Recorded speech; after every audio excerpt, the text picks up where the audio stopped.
नुसल्ली व नुसल्लिमु अला सय्यदिना व मौलाना मुहम्मदिन रसूलिहिन नबिय्यिल अमीनिल करीमिर रऊफिर रहीम। अम्मा बाद फ़अऊज़ु बिल्लाहि मिनश शैतानिर रजीम। बिस्मिल्लाहिर रहमानिर रहीम। मन युतिइर रसूल फ़क़द अता अल्लाह। सदक़ल्लाहुल अज़ीम। इंतहाई वाजिबुल एहतराम, लायक़ सद ताज़ीम व इकराम साहिबान फ़ज़्ल व हिकमत, अरबाब इल्म व दानिश, हज़रात उलमाए कराम, सना खानान ग्रामी क़द्र, मेहमानान ज़ी वक़ार, बुज़ुर्गान मोहतरम, बानियान व मुंतज़मीन मजलिस, नौजवानान मिल्लत, जुमला अराकीन व अहदेदारान अंजमन ग़ुलामान मुस्तफ़ा सल्लल्लाहु अलैहि वसल्लम, नौजवानान मिल्लत, इफ़्फ़त माब ख़वातीन व दुख्तरान इस्लाम और मुअज़्ज़ज़ व मुकर्रम हाज़रीन ग्रामी क़द्र, अल्लाह जल्ल मजदहू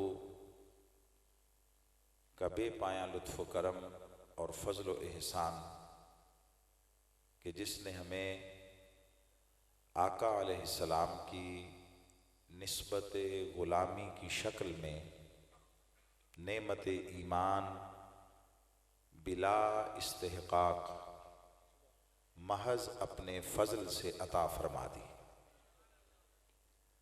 और फिर हुजूर ही के ज़िक्र मुबारक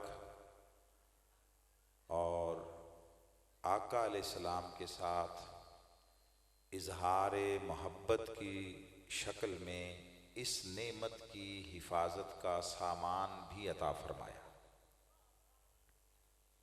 आज की ये मजलिस अल्लाह के इसी फ़ज़ल की आइनादार है और हिफाजत ईमान के असबाब में से एक सबब है। अल्लाह रब्बुल इज़्ज़त इस जज्बा ईमानी को, हुजूर के साथ इस इश्क़ व मोहब्बत को, वारफ़्तगी को और हुजूर की बारगाह में इस खुद सुपुर्दगी को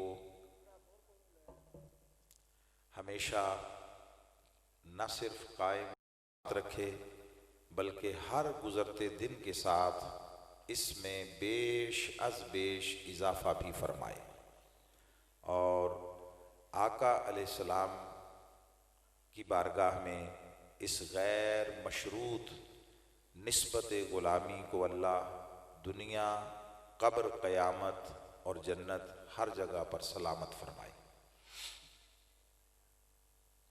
जो कलिमात कुरान मजीद से उन्वान गुफ्तगू के तौर पर तिलावत किए गए, इनमें अल्लाह रब्बुल इज़्ज़त ने एक बड़ा बुनियादी ज़ाब्ता अर्ज़ किया है।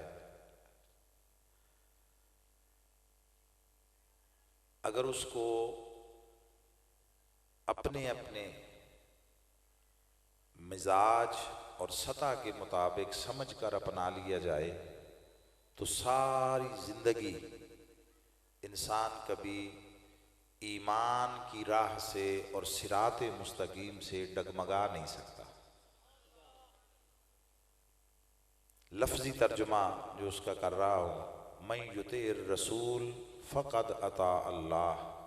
आम तौर पर आप तराजुम में कुरान मजीद के जो तर्जमे हैं आम तौर पर जो देखेंगे उसमें लिखा होगा कि जो कोई रसूल की इताअत करता है उसने अल्लाह की इताअत कर ली। ये दुरुस्त है, हक है। बस उसमें एक लफ्ज़ इजाफ़ा करके आपकी तवज्जो एक ख़ास नुक्ते की तरफ मबजूल करवाना चाहता।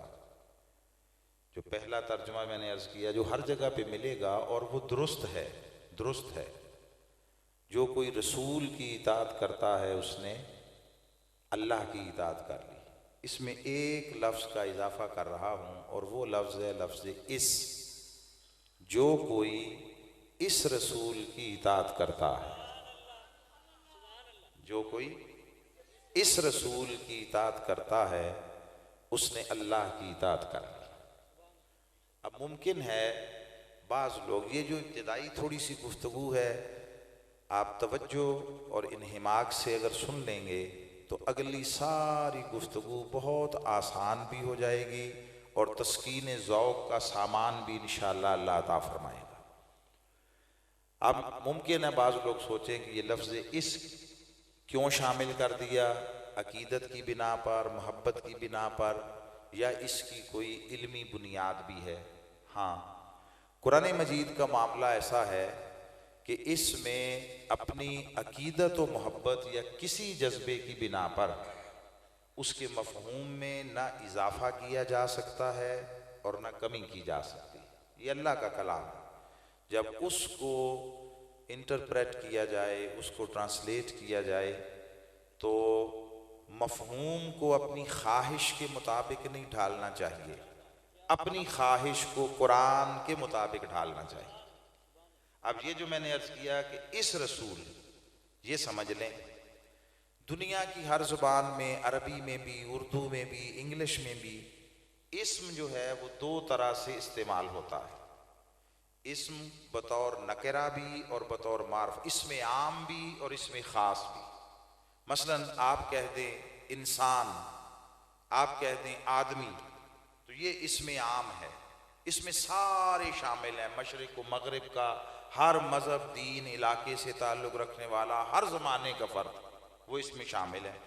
मगर अब आपने एक नाम ले लिया, आपने कहा अल्लामा इकबाल, तो जब इंसान कहा तो वो शामिल थे इसमें, मगर जब अल्लामा इकबाल कहा तो उससे मुराद एक ही शख्स हुआ और बाकी कोई साथ उसमें शामिल न रहा। ठीक है ना, ये समझ गए आप? ये इसमें आम और इसमें ख़ास का फ़र्क है। अरबी का उसूल ये है कि जिस लफ्ज़, जिस इस्म के आखिर में तनवीन आ जाए, दो ज़बरें, दो ज़ेरें, दो पेशें, वो इस्म आम होता है, आम, उसमें सारे शामिल होते हैं। और जिस इस्म के शुरू में अलिफ लाम आ जाए वो इस्म ख़ास बन जाता है, उससे मुराद एक ही होता है, कोई दूसरा नहीं होता। ये कुरान मजीद है, सूरह बकरा की दूसरी आयत, पहली तो अलिफ लाम मीम हुरूफ मुक़त्तआत पर मुश्तमिल हो गई। दूसरी आयत आप शुरू करते हैं तो आप पढ़ते हैं ज़ालिकल किताब ला रैब फीह। आप इसका तर्जुमा करते हैं, जिस मुतरजिम का, जिस मकतबा फ़िक्र, जिस मसलक से कोई ताल्लुक़ रखता हो तर्जुमा करने वाला, जिसने बामुहावरा तर्जुमा किया है, आपको लिखा हुआ नज़र आएगा, ये वो किताब है ला रैब फीह, जिसमें शक व शुबा की गुंजाइश नहीं है। अगर आप कलिमात देखें कुरान मजीद के तो वो हैं ज़ालिका अल किताब, ज़ालिकल किताब। ज़ालिका का माना है वो, दूर के लिए इसमें इशारा है, दूर के लिए। ज़ालिकर रजुल, ज़ालिकल जिदार, वो आदमी, वो दीवार, दूर के लिए आ गया। बात समझ रहे हैं ना? तो ज़ालिका का माना हो गया वो, आपने तर्जुमा किया ये वो किताब है, तो ज़ालिका का माना तो था वो। अब मतन में से जो कुरान मजीद के कलिमात हैं उसमें से ज़ालिका को अलग कर दें, तर्जमे में से वो अलग कर दें, मतन में बचा अल किताब, तर्जमे में बचा ये किताब। तो सवाल ये है, ये कहां से आया? हाजा तो नहीं है इसमें। तो हर तर्जुमा करने वाला बताएगा कि ये जो इस पर अलिफ लाम दाखिल है, अल किताब कहा, खाली किताब नहीं कहा, अल किताब कहा, ये जो अल किताब, अल अलिफ लाम लगा, इसने किताब को खास कर दिया। दुनिया में हर लिखी हुई शय को अरबी में किताब कहते हैं।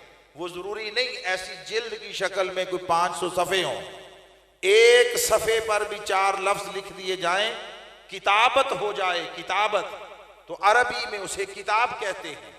आप खत लिखते हैं, खत, अब तो जमाना नहीं रहा, तो खत को मकतूब कहते थे। मकतूब लिखी हुई शय, किताब से, आप समझ गए। तो लिखी हुई चीजें दुनिया में बेशुमार थी और लिखी जानी थी और कयामत तक लिखी जाती रहनी थी। उन सब पर किताब का इतलाक होता था। अल्लाह रब्बुल इज्जत ने एक जमानत के साथ ऐलान किया और वो जमानत ये है, ला रैब फी, हर शक व शुबा की गर्द से भी महफूज, उसकी गुंजाइश से पाक। मगर ये जो जमानत दी, किताबुन कहकर हर किताब को नहीं दी, चूंकि ये जमानत एक किताब के लिए थी, इसलिए अल्लाह ने उस पर अलिफ लाम लगाया और फरमाया ज़ालिकल किताब। अलिफ लाम लगाकर एक किताब को खास किया, करोड़ों अरबों किताबों के ढेर में से उसको अलग रखा, जुदा किया और अलिफ लाम के जरिए गोया अपने दस्ते कुदरत से इशारा करके दिखा रहा है कि लोगों, हम जिस किताब को शक व शुबा से हमेशा महफूज होने की जमानत दे रहे हैं, वो हर किताब नहीं है, वो सारी किताबें नहीं है। चूंकि ये जमानत एक किताब के लिए थी, इसलिए उस पर अलिफ लाम लगाया और इसके जरिए उसे अलग किया, ऊंचा किया, मुमताज और जुदा करके उस तरफ इशारा करके दिखाया, ज़ालिकल किताब। लोगों, ये वो किताब है जो शक व शुबा की गर्द से पाक है, उससे महफूज है।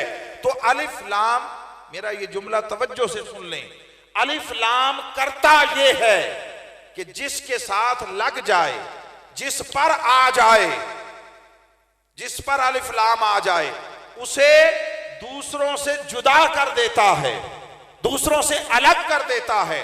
वो किताब पर आया तो ये किताब सारी किताबों से अलग हो गई।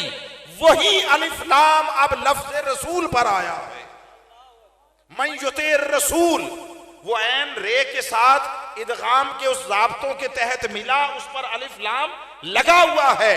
तो खाली रसूल नहीं कहा, अर रसूल कहा। इसका माना यह है लोगों, रसूल तो सारे हैं, मगर अब हम कयामत तक जिस रसूल के ताल्लुक को अपना ताल्लुक करार दे रहे हैं, जिस रसूल की मोहब्बत को अपनी मोहब्बत बना रहे हैं, जिसके रिश्ते को अपना रिश्ता करार दे रहे हैं, वो हर रसूल नहीं, अर रसूल, ये रसूल है।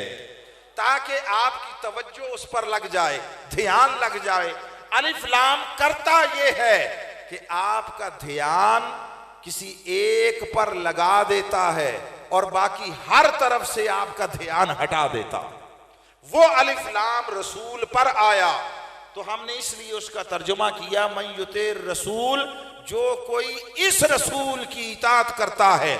इस अलिफ लाम के जरिए गोया अल्लाह ने आपका सारा ध्यान, आपकी सारी तवज्जो, आपकी यकसुई और आपका इन्हिमाक सारे का सारा ताजदारे कायनात सल्लल्लाहु अलैहि वसल्लम की ज़ात अक़दस पर लगा दिया।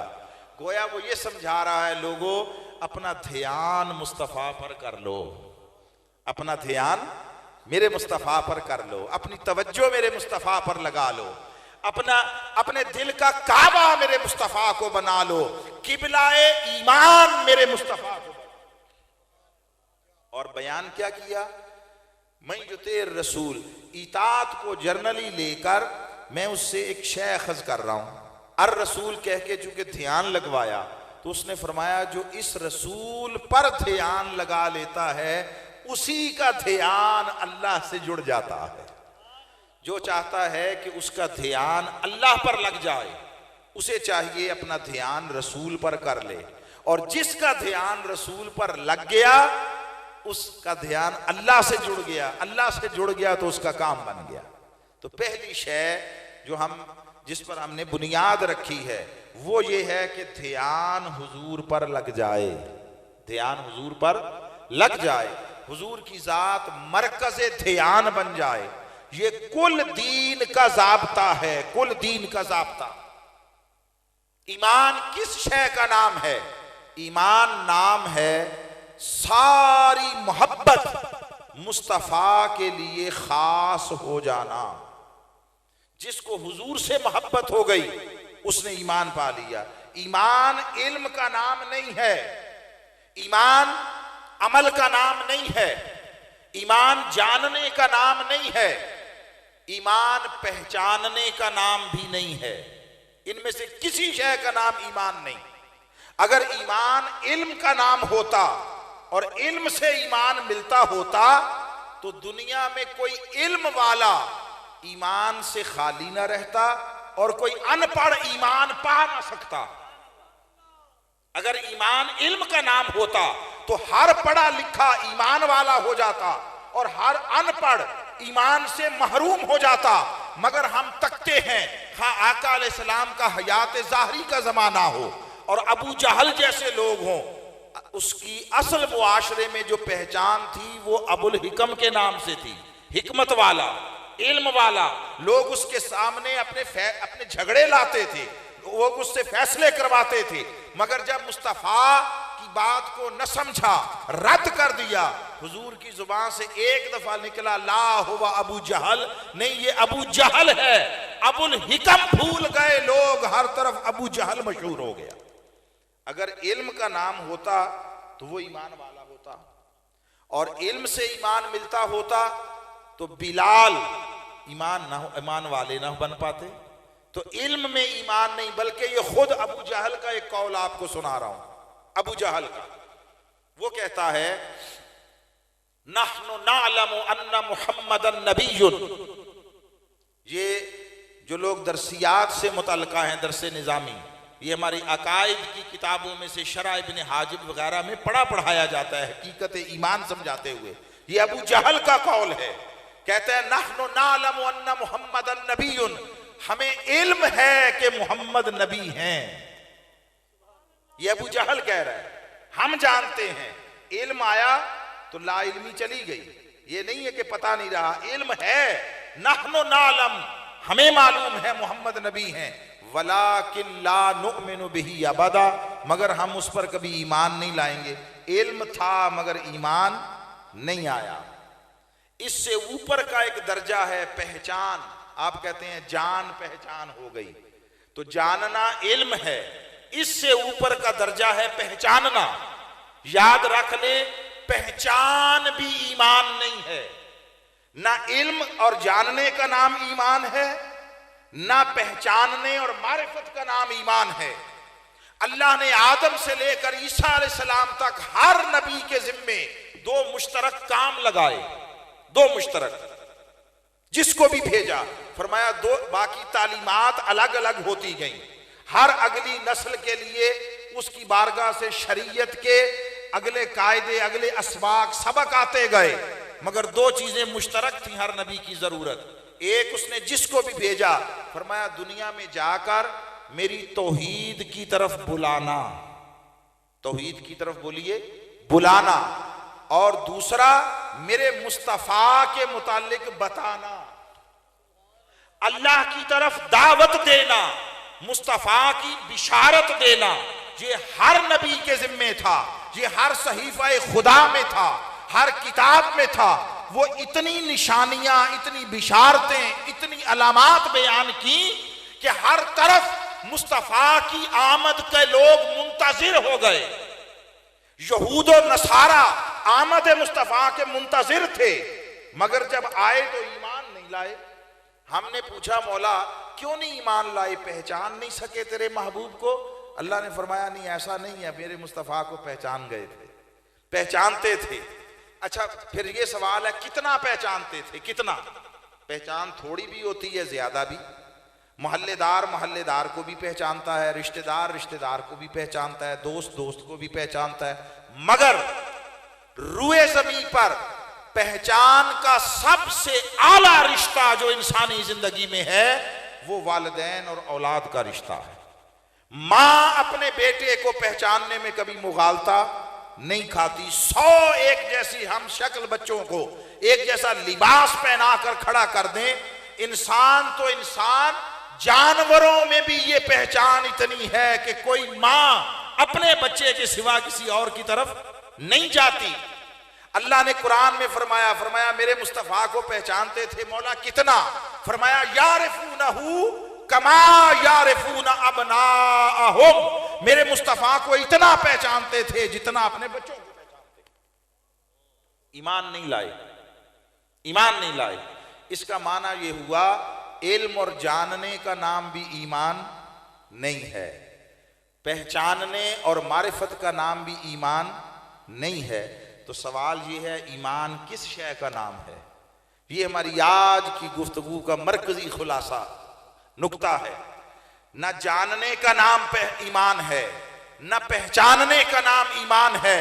सवाल ये किस शय का नाम ईमान है? तो सुन लो, ईमान जानने पहचानने का नहीं, बस मानने का नाम ईमान। जिसने मान लिया, खा वो पढ़ा लिखा था या अनपढ़ था, पहचानता था या नहीं पहचानता था, जिसने मान लिया वो ईमान वाला हो गया। जिसने मानने से इनकार कर दिया वो महरूम ईमान हो गया।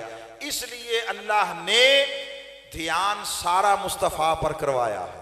फरमाया तुम उधर ध्यान रखो, जितना ध्यान रखोगे उतना तुम्हें मानना नसीब होगा। और वो मानना कैसा हो? वो मानना डर और लालच का भी ना हो, खौफ का भी ना हो, लालच का भी ना हो। वो मानना शौक का हो, शौक का। अगर आप लालच में मानते हैं, लालच खत्म हो गया तो मानना खत्म हो जाता है। कोई आपसे कहे एक नौकरी दे दे, मुलाजमत दे दे, कहे दरवाजे पे इस पे खड़े होना है, जिसके पास ये पास है, सर्विस कार्ड है, उसको अंदर आने देना है, बाकी किसी को नहीं आने देना। ठीक, आपको महीने का 20,000 रुपया देंगे, आप खड़े होके करेंगे काम। बच्चे बेरोजगार होते हैं, वो करेंगे। मगर वो 2 महीने के बाद कहे कि अब चूंकि तुम्हें 2 महीने हो गए हैं काम करते हुए, इसके बाद तनख्वाह नहीं मिलेगी, आप काम करते रहे, आप मानेंगे उसकी बात? नहीं। लालच खत्म हो गया, मानना खत्म हो गया। ठीक, आप शहर गए, चौक में पहुंचे, इशारे लगे हुए थे, सुर्ख बत्ती थी, आपने देखा बत्ती सुर्ख है, खड़े होना है, गुजरना नहीं है, और उधर एक वार्डन भी खड़ा है। आपको खौफ था, अगर क्रॉस किया, इशारा तोड़ा तो वो चालान कर देगा, डर था, खौफ था, आप रुक गए। रात 2 बजे गुजरे, रात 2 बजे, वहां कोई नहीं था, पकड़े जाने का, चालान का डर और खौफ नहीं था। कम से कम पाकिस्तान में बोलिए रुकता है कोई? कोई नहीं रुकता। हर किसी की अपनी अपनी तौजीहात हैं, हम भी शायद गुजर जाते होंगे। तो क्यों? अब डर नहीं है, खौफ नहीं है। बात समझ गए? ईमान ना लालच के मानने का नाम है, लालच की वजह से, ना खौफ की वजह से। ईमान उस मानने को कहते हैं जो मोहब्बत की बिना पर दिल की सरजमीन से उठता है, जो हर लालच को रद्द कर देता है, हर खौफ को रद्द कर देता है। आपने सुना अभी कुछ देर पहले हजरत बिलाल हबशी का तज़किरा, जमाने भर के जुल्म सितम, मसाइब व आलाम तोड़े जाते थे, सारा खौफ सामने खड़ा था, मगर वो क्या शय थी जिसने हर खौफ से बेनियाज करके जुबान से अहद अहद के नारे लगवाए थे? ये मानना डर का मानना न था, ये मोहब्बत का मानना था, ये मोहब्बत का मानना था। सारी दुनिया कदमों में रख दी जाए, सारी दुनिया, और कोई कहे कि अपना मुवक्कफ छोड़ दो। हुसैन के लिए आसाइशों के और दुनियावी इनामो इकराम के 100 पैमाने थे, 100 ऑफर्स थी, सब कुछ था कि हाथ मेरे हाथ में दे दो, जो कहोगे दिया जाएगा। मगर चूंकि हुसैन ईमान की अलामत थे, कलेमा का सिंबल थे, अलामत थे, सो उन्होंने कहा तेरे पास देने को है क्या? अगर दुनिया और माफिया की सारी नेमतें वो भी कदमों में निछावर कर दी जाए, तब भी अपने नाना के दीन से बाल बराबर इन्हिराफ नहीं करूंगा। जिस मानने को न कोई लालच छुड़ा सके, न कोई खौफ छुड़ा सके, उस मानने को ईमान कहते हैं। अब समझ के बाद ये जो हमारी इब्तिदाई गुफ्तगू थी बुनियाद की ये मुकम्मल हुई। तो ईमान नाम है मानने का। और कैसा मानना? ना डर का, ना लालच का, मोहब्बत का मानना है। अब अगला सवाल, अब आगे इंशाअल्लाह ज़ौक़ की गुफ्तगू होगी। ईमान मानने का नाम है, मानने का। सवाल यह है किसको मानने का? क्या? किसको मानने का? अज्जाए ईमान में कम से कम 7 चीजें शामिल हैं जो आप ईमान मुफस्सल में पढ़ते हैं। आमन्तु बिल्लाह व मलाइकतिही व कुतुबिही व रुसुलिही वल यौमिल आखिर वल क़द्रि खैरिही व शर्रिही मिनल्लाहि तआला वल बाअस बादल मौत। ये 7 चीजें हैं। तो जब हमें ये समझ आ गई कि ईमान मानने का नाम है, डर खौफ से बेनियाज, लालच से बेनियाज मोहब्बत का मानना, तो भाई किसको मानना और सबसे पहले किसको माना जाए? आप घूम ले मुआशरे में, जिस शख्स ने ये बात ना सुनी हो, आम फर्द से लेकर आप दारुल उलूम में चले जाएं, मदारिस में चले जाएं, मुदर्रिसीन के पास चले जाएं, दुनिया घूमें, आपको बिलामूम एक ही आवाज सुनाई देगी। पूछा जाए किसको मानना ईमान है, तो हर कोई कहेगा अल्लाह को मानना। सबसे पहले किसको माना जाए? अल्लाह को माना जाए। आम कॉन्सेप्ट यही है, ऐसा ही है ना कि अल्लाह को मानना, इससे बात शुरू होती है। अब जो मैं बात करने जा रहा हूं, इसको पत्थर पर लकीर की तरह, पत्थर पर लकीर की तरह और वो लोहे की लठ की तरह मजबूत बात कर बता रहा हूं, जिम्मेदारी के साथ। अपने असातिज़ा, अपने मशाइख और जो जिंदगी भर 2-4 हर्फ टूटे फूटे पड़े, उसकी रोशनी में पूरी जिम्मेदारी के साथ। ईमान नाम है मानने का, मगर किसको मानने का? इसको लिख लें, दिल की तख्ती पर लिख लें, मोटे मार्कर से लिख लें, सारी जिंदगी आखिरी सांस तक अपने अल्फाज का जिम्मेदार हूं। वो जो मानना ईमान कहलाता है, सुन लो, वो मुस्तफा का मानना है, हुजूर का मानना है। तरतीब ईमानी में, तरतीब ईमानी 2 तरह से है। एक है बयान की तरतीब और एक है कबूल की तरतीब। जिस तरह कुरान है, 2 तरतीबें हैं।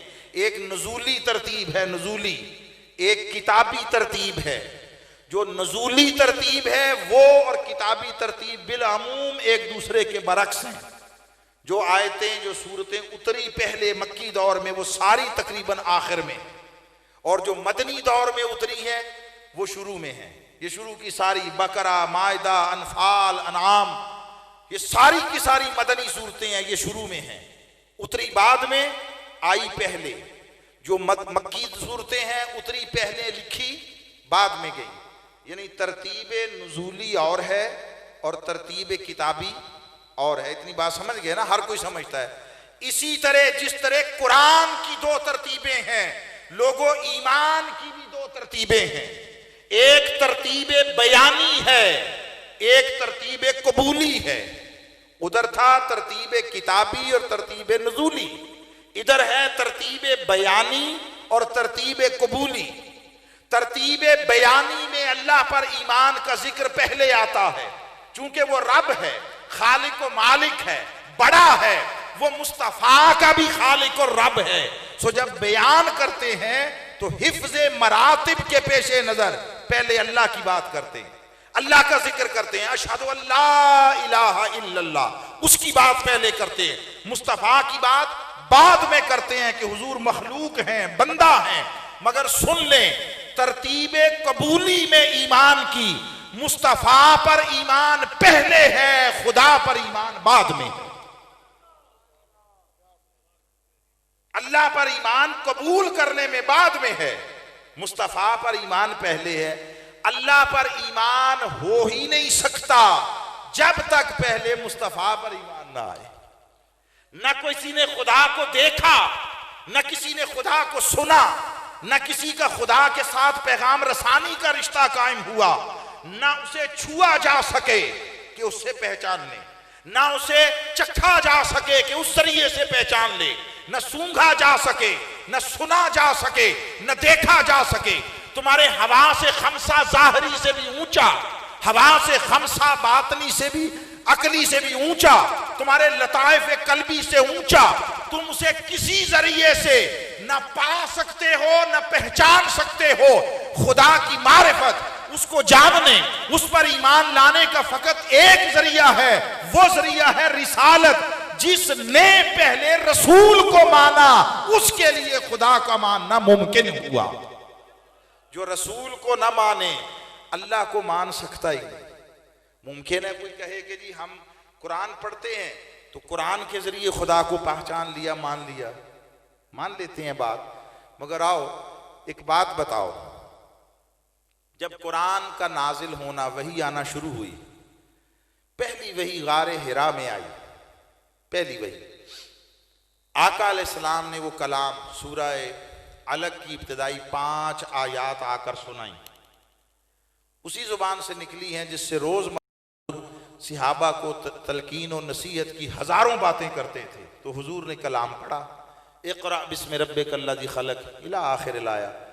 तो पूछा गया कि ये क्या है, ये जो आपने अभी पढ़ा ये क्या है? हुजूर ने जवाब दिया, ये कुरान है, ये कुरान है, ये अल्लाह का कलाम है। अब ये जो जुमला है कि ये कुरान है या ये अल्लाह का कलाम है, ये वही आई है अल्लाह की तरफ से हिदायत इंसानी के लिए, ये खुद कुरान का हिस्सा नहीं था। उन पहली 5 आयतों में, पहली वही में तो लफ्ज कुरान भी नहीं आया, अल्लाह के कलाम का लफ्ज भी उसमें नहीं आया। उसमें कुरान का तारुफ नहीं था, कुरान की पहचान नहीं थी, कुरान का तज़किरा नहीं था। तो वो कलाम सुनाकर जब पूछा कि ये क्या है, हुजूर ने फरमाया ये कुरान है। ये जो जुमला फरमाया ये कुरान है, ये कुरान में नहीं था, ये मुस्तफा का जुमला था। मुस्तफा ने बताया ये कुरान है, तो मुस्तफा के बताने पर मान लिया ये कुरान है। तो कुरान पर ईमान बाद में हुआ, मुस्तफा के बयान पर ईमान पहले हुआ। इसका नाम ईमान है। लोग पूछते हैं आप हर वक्त हुजूर की बात क्यों करते रहते हैं, आका के तज़किरे क्यों करते रहते हैं, हुजूर पर ईमान की बात और आका से मोहब्बत की बात क्यों करते रहते हैं? बाबा इसलिए करते रहते हैं कि ईमान की बुनियाद मुस्तफा को मानना है।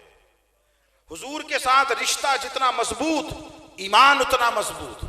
आका के साथ रिश्ता जितना कामिल, ईमान उतना कामिल। जिसके हाथ में दामन मुस्तफा रहा वो राह ईमान पर रहा।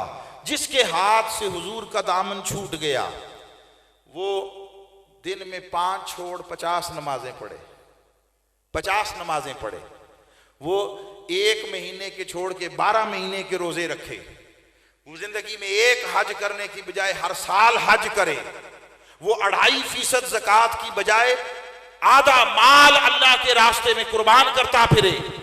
अगर निस्बत मुस्तफा सलामत है, कायम है, हुजूर के साथ मोहब्बत और ईमान का रिश्ता कायम है, तो हर अमल अल्लाह की बारगाह में मकबूल है।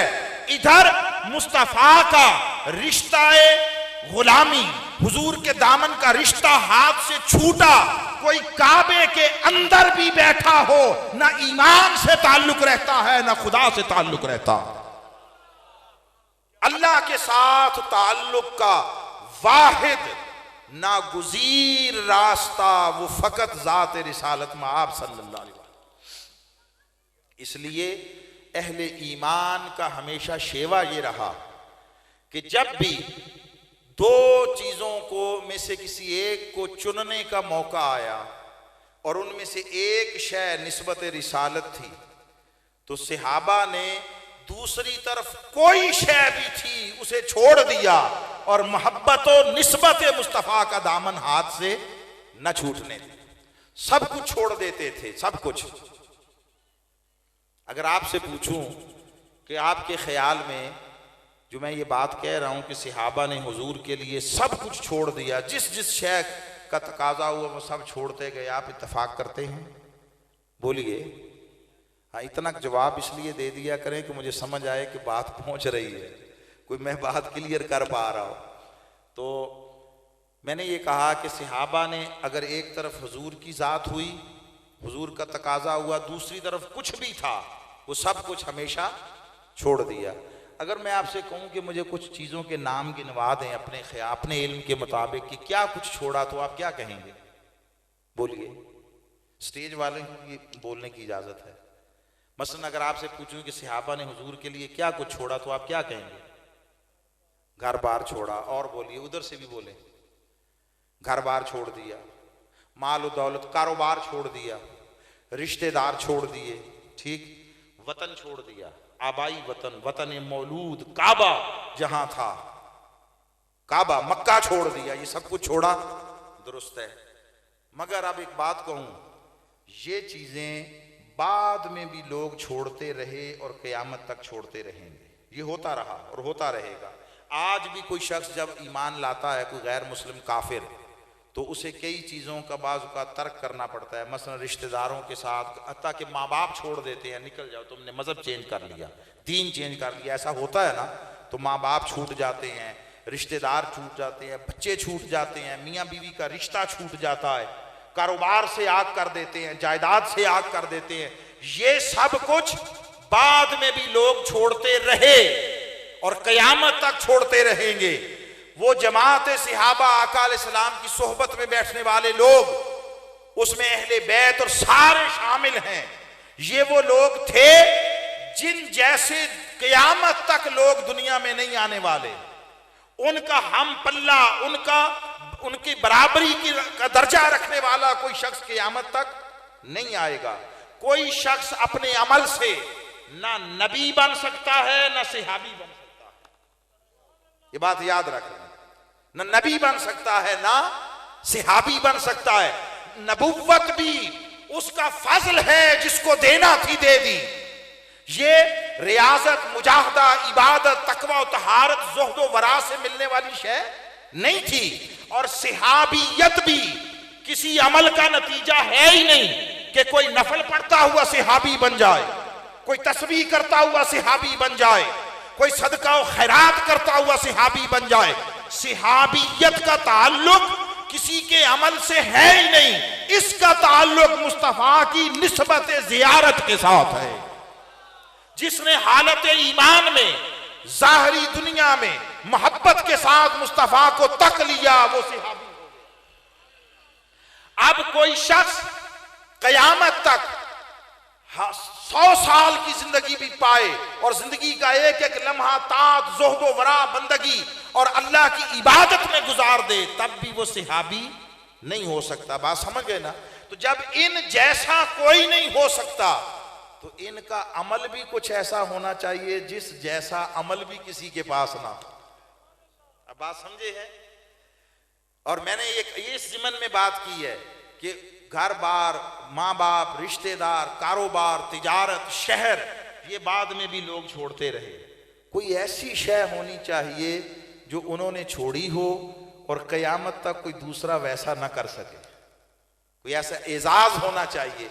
उसके लिए सुने कि ये सारी चीजें जिनका तज़किरा आपने किया, ये हर दौर में लोग छोड़ते रहे, क़यामत तक छोड़ते रहेंगे। मगर सहाबा वो खुशबख्त थे, सहाबा वो अजीमुल मर्तबत लोग थे, वो ईमान शनास लोग थे, जिन्होंने सिर्फ घर बार और शहर और वतन नहीं छोड़ा। ये वो थे जिन्होंने मुस्तफा की खातिर काबा छोड़ दिया, हुजूर की खातिर काबा छोड़ दिया, किबला छोड़ दिया। हालत नमाज थी, जोहर की नमाज थी, जोहर की 2 रकतें हो चुकी हैं, तीसरी रकत में आका खड़े हैं। इस नमाज में हुजूर ने चंद मर्तबा अल्लाह आसमां की तरफ चेहरा उठाया, चंद मर्तबा, इस ख्याल के पेश नजर के मौला किबला बदल दे, किबला बदल दे। अब जरा सोचिए, ये जो बात है अल्लाह की बारगाह में ये कहना कि तेरी इबादत और बंदगी के लिए इधर नहीं किसी और तरफ मेरा रुख कर दे, ये खाली बंदों वाली बात नहीं है, ये महबूबों वाली बात है, महबूबों वाली बात। हुजूर ने चंद मर्तबा चेहरा आसमां की तरफ उठाया इस ख्याल से कि किबला बदल दे। अल्लाह ने देखा, उसने फरमाया हबीब जो आप चाहते हैं कर देते हैं, अभी कर देते हैं, जो आपकी चाहत है पूरी कर देते हैं, मगर पहले हम अपनी चाहत तो पूरी कर लें। अपनी चाहत। तो मौला तेरी चाहत क्या है?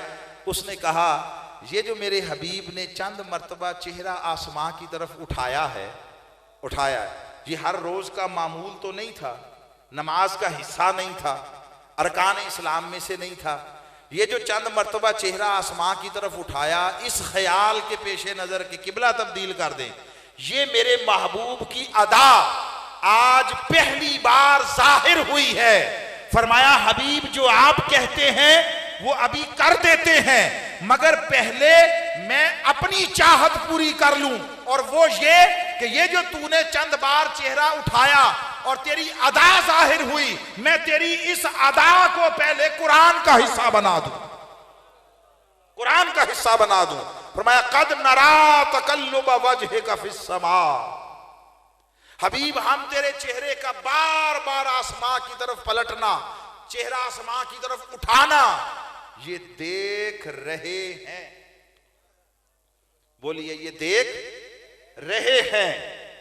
आप हर वो शख्स जिसे अरबी के बुनियादी कायदों और ज़ाब्तों का इल्म है वो ये बात जानता है, मुजारे पर जब कद दाखिल हो जाए तो फेल हाल जारी का माना देता है। अब इसका माना ये नहीं हबीब हमने आपका चेहरा बार बार आसमां की तरफ उठाना देख लिया, नहीं, देखा नहीं, देख चुके नहीं। कद नरा का माना यह है हम तेरे चेहरे का बार बार आसमां की तरफ उठाना देख रहे हैं। बोलिए क्या? देख रहे हैं। लोगों 14 सदियां पहले कमोबेश जब अमल मुस्तफा जाहिर हुआ, अल्लाह ने उस वक्त आयत उतारी, सहाबा तक पहुंची जब नमाज मुकम्मल हो गई, नमाज मुकम्मल होने के बाद, मगर जब अमल मुस्तफा जाहिर हो रहा था, रब तब भी फरमा रहा था कद नरा, हम देख रहे हैं। अमल मुस्तफा मुकम्मल हो गया, नमाज खत्म हो गई, अल्लाह का फरमान रहा कद नरा, हम देख रहे हैं। हुजूर हयात ज़ाहरी से पर्दा कर गए, दौरे ताबईन आ गया, अल्लाह का फरमान वही रहा कद नरा, हम देख रहे हैं। आज 1450 साल बीत गए, हमने कुरान उठाया, रब आज भी फरमा रहा है कद नरा, सोनिया हम अब भी तेरा चेहरा देख रहे हैं, हम अब भी तेरा चेहरा देख रहे हैं। फिर सदियों बीत जाएंगी, लाखों सालों के बाद आने वाली नस्लें जब कुरान उठाएंगी, उसका ऐलान यही होगा कद नरा, सोनिया जब तू ये अमल कर रहा था हम तब भी तेरा चेहरा देख रहे थे, आज वो अमल नहीं हो रहा तब भी तेरा चेहरा देख रहे। अल्लाह ने अपनी सुन्नत कायम कर दी है। फरमाया सिर्फ तुम्हें नहीं कहता कि ध्यान मुस्तफा की तरफ कर लो, मैं रब होकर हर वक्त ध्यान मुस्तफा पर रखता हूं, हर वक्त ध्यान मुस्तफा पर रखता हूं। और ये सारा कुछ किया किस लिए? मैंने अर्ज किया सहाबा ने हुजूर के लिए काबा छोड़ दिया। अब सुनिए तवज्जो से, ये सिर्फ कुरान है। अल्लाह फरमाता है कि ये जो हमने पहले किबला उधर बनाया था, किबला अव्वल फलस्तीन वाला, उधर क्यों बनाया था? वमा जअलनल क़िबलतल्लती कुन्ता अलैहा, हमने उधर पहले किबला बनाया ही इसलिए था कि जब फिर वो हालत नमाज में चेंज हो, ले नालम, ताकि हम देखें, ताकि हम जांचें, परखें, आजमाएं, मैं यत्तबिउर रसूल, कौन रसूल के पीछे आता है, कौन रसूल के पीछे आता है। अब उस मंजर को जरा समझ लें, तसव्वुर की आंख से देखें। ये तीनों शहर मक्का, मदीना और फलस्तीन, ये जुग्राफियाई तौर पर नक्शे पर एक लाइन में है, एक लाइन। आप होता है ना ऐसे लाइन बनाते, शहरों के दरमियान ताल्लुक जोड़ने के लिए नक्शे पर लाइन खींच देते हैं। अगर आप दुनिया का नक्शा लेकर मक्का, मदीना और फलस्तीन इनको देखें, एक लाइन में है, स्ट्रेट लाइन में, पैमाने के साथ आप लाइन लगा सकते हैं, इतना सीधा है। और सूरत हाल ये है कि इधर मक्का है, यहां मदीना है, उधर फलस्तीन है। इसका माना यह है कि मदीना में खड़े होकर अगर फलस्तीन किबला अव्वल की तरफ रुख किया जाए तो काबा मक्का को पुष्ट होती है, और इधर रुख किया जाए तो उधर पुश्त होती है। आप समझ गए। अब मदीना में नमाज हो रही है, मदीना में रुख उधर फलस्तीन की तरफ है, 2 रकतें हो गई, हुजूर ने चेहरा आसमां की तरफ उठाया, अल्लाह को अदा भली लगी, फरमाया हबीब अभी के अभी किबला बदलते। अल्लाह ने इतना भी नहीं किया कि फरमाया हो हबीब ये नमाज मुकम्मल कर लो, अगली नमाज से बदल देंगे, नहीं, फरमाया हबीब इधर तेरे दिल में ख्याल आया कि इस किबले की तरफ दिल नहीं करता, उस वक्त किबला ही ना रहा, किबला ही ना रहा, अभी बदल देते हैं। आगे फरमाया फवल्ले वजह का शतर मस्जिद हराम, हबीब अभी अपना चेहरा उस मस्जिद हराम की तरफ कर लो जिधर आप चाहते हैं। समझ आई, मंजर को समझे जरा। अब यहां पे खड़े हैं, रुख उधर है, 2 रकतें हो गई, तीसरी रकत में उसकी तरफ से अमर आ गया अपना चेहरा बदल लें, रुख बदल लें। तो हुजूर घूम गए नमाज में, 10, 20, 30, 45, 90 के जाविये पर नहीं, 180 के जाविये पर, 180 के जाविये पर घूमने का माना यह है जिस तरफ पुश्त थी उधर चेहरा हो गया, जिधर चेहरा था उधर पुश्त हो गई। समझ गए। सूरत हाल ये बनी जैसे इस वक्त हम बैठे हैं, आपके चेहरे मेरी तरफ है, मेरा चेहरा आपकी तरफ है। हुजूर मुसल्ले पर घूम गए, आमने सामने हो गए चेहरे, रब की नमाज जारी रही, अल्लाह की नमाज जारी रही, सलाम फेर के नमाज से खारिज नहीं हुए, नमाज तोड़ी नहीं है, नमाज में घूमे हैं और सहाबा हुजूर को तक रहे हैं। ये आका ने क्या किया, हुजूर सफ़े चीर कर दरमियान से गुजर गए और आखिरी सफ से आगे जाकर खड़े हो गए। नमाज भी जोहर की है जिसमें तिलावत दिल में होती है, दिल में। फजर मगरिब इशा हो तो इमाम आने वाली वही हुजूर तिलावत कर देते, ऊंची आवाज में, सहाबा को खबर हो जाती। अल्लाह ने पहले फरमाया है हमने किया ही इसलिए कि तेरे आशिकों का इम्तिहान ले, तेरे आशिकों का इम्तिहान ले। और ये छोटी सी बात नहीं थी, वाइन कानत लकबीरतन, ये बहुत बड़ी आजमाइश थी, बहुत बड़ा इम्तिहान था। अब हुजूर दरमियान से गुजर गए, उधर चले गए और जाब्ता ये है दीन का जाब्ता कि अगर दौरान नमाज इमाम मुसल्ला छोड़ दे, यहां बैठे हैं आप सारे पढ़े लिखे लोग हैं, आजकल तो वो मसला नहीं रहा कि किसी को पता ना हो हुक्म, आजकल तो जिसने किताबें नहीं भी पढ़ी मदारिस में, नेट पर सब कुछ है। हुक्म ये है शरीयत का, इमाम मुसल्ला छोड़ दे, मुसल्ले से उतर कर चला जाए तो जो इमाम के पीछे खड़ा है वो मुसल्ले पर आ जाए। इसलिए इमाम के पीछे तरजीहन मुक्तदियों में सबसे अफजल आदमी को खड़ा होना चाहिए इमाम के पीछे, ताकि अगर कोई ऐसा उज़र लाहिक हो जाए कि इमाम मुसल्ला छोड़े तो वो नमाज टूटने ना पाए, पीछे वाला मुसल्ले पर चला जाए। ये दीन है, ये तमाम तर फिक्ही मकातबे फिक्र के हाँ मुसल्लमा बात है। अब जो आपसे बात पूछना चाहता हूं, हुजूर ने मुसल्ला छोड़ा और सफ़ें चीर कर गुजर गए और बंदा आखिरी सफ से भी आगे चला जाए और जो जिन लोगों के दरमियान से गुजरे वो नमाज में खड़े हों, नमाज में, तो इसका क्या माना है कि वो नमाज छोड़ के चले गए। यही समझ आती है ना बात। अच्छा, उन्होंने मुसल्ला छोड़ा, मुसल्ला खाली हो गया, हम तक दीन का इल्म ये पहुंचा, हुक्म पहुंचा कि मुसल्ला खाली हो जाए दौरान जमात तो पिछला शख्स मुसल्ले पे चला जाए। ये जितनी बात, जितना मसला मुझे और आपको पता है, बोलिए सहाबा को पता होगा या नहीं होगा? बोलिए ना भाई। हमने दीन किताबों से सीखा, मदरसों से सीखा, उन्होंने दीन दीन वाले से सीखा था, तो उन्हें ज्यादा इल्म होगा। उन्हें भी ये पता होगा कि जब इमाम मुसल्ला छोड़े तो मुसल्ले पर पिछला शख्स चले जाए। कोई शख्स, सिद्दीक, उमर, उस्मान व अली थे, कोई शख्स मुसल्ले पर नहीं गया, मुसल्ले पर नहीं गया, इसलिए कि हमें सिर्फ इतना पता है कि इमाम मुसल्ला छोड़े कोई भी हो तो आप मुसल्ले पर चले जाओ, पीछे जो खड़ा है। वो इससे अगली बात भी जानते थे कि कोई और हो मुसल्ला छोड़े तो मुसल्ले पर जाओ, मुस्तफा मुसल्ले पर हो और मुसल्ला छोड़े मुसल्ले पर न जाओ, जिधर मुस्तफा गए हैं उधर जाओ। इसलिए कि ईमान मुसल्लों में नहीं है, ईमान काबों में नहीं है, ईमान सिमतों में नहीं है, ईमान किबलों में नहीं है, ईमान सारे का सारा मुस्तफा के कदमों में है। कोई एक शख्स आगे बढ़कर मुसल्ले पर नहीं गया। उन्होंने देखा हुजूर, उधर रुख फेर लिया, बस एक लम्हा था, एक लम्हा फैसला करना था, फैसला इधर रहें या ना रहें। अल्लाह फरमाता है ये बहुत बड़ी आजमाइश थी, इल्ला अलल्लज़ीना हदल्लाह, मगर उनके लिए नहीं जिन्हें अल्लाह ने हिदायत दी थी। सुनो अब वो हिदायत क्या थी।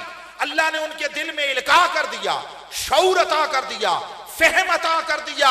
अरे हमें किबलों से क्या लेना, ये किबला यहीं पर था, हमारा ताल्लुक कोई न था। मुस्तफा ने कहा खुदा उधर मिलेगा, वो उधर मुंह करके नमाज पढ़ना शुरू हो गए, इबादत करना शुरू कर दी।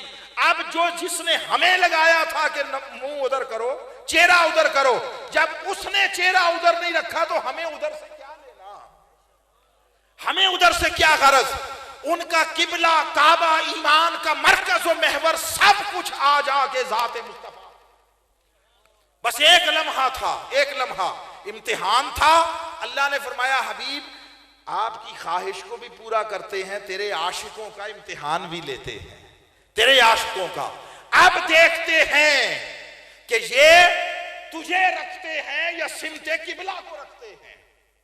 वो मैंने कहा जो छोड़ने की बात, क्या कुछ छोड़ा हबीब। अब एक तरफ तेरी जात हो, एक तरफ किबला हो।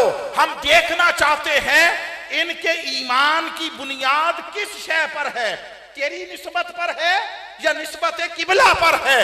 ये तेरी खातिर किबला छोड़ते हैं या किबला की खातिर तुझे छोड़ते हैं। हम ये देखना चाहते हैं, हम इनके ईमान को आजमाना चाहते हैं, इनके ईमान का इम्तिहान लेना चाहते हैं। और उन पर अल्लाह का करम था, उन्होंने देखा मुस्तफा ने छोड़ दी सिमत, उधर चले गए। वो सारे के सारे बयक वक्त एक लम्हे की ताखीर के बगैर जिधर मुस्तफा घूमे उधर घूम गए। उन्होंने एक सेकंड नहीं लगाया, उन्होंने हुजूर की खातिर किबला छोड़ दिया, हुजूर की खातिर। और याद रहे अभी तक अल्लाह ने गज़वात की मशक्कत में नहीं डाला था, जंगों में नहीं डाला था। ये हिजरत के 1.5 साल बाद का वाकया है, 1.5 साल बाद का।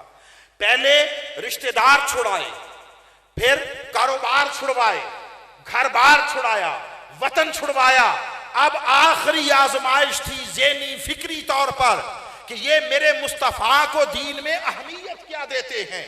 अब वो आजमाइश की गई, एक तरफ मुस्तफा, एक तरफ किबला को रखकर कि अगर मुस्तफा के पीछे आते हैं तो फिर अगले मरहलों में डालेंगे, अगर ये किबले की खातिर मुस्तफा को छोड़ दें फिर इनके ईमान का एतबार क्या, इनके ईमान की परखना क्या।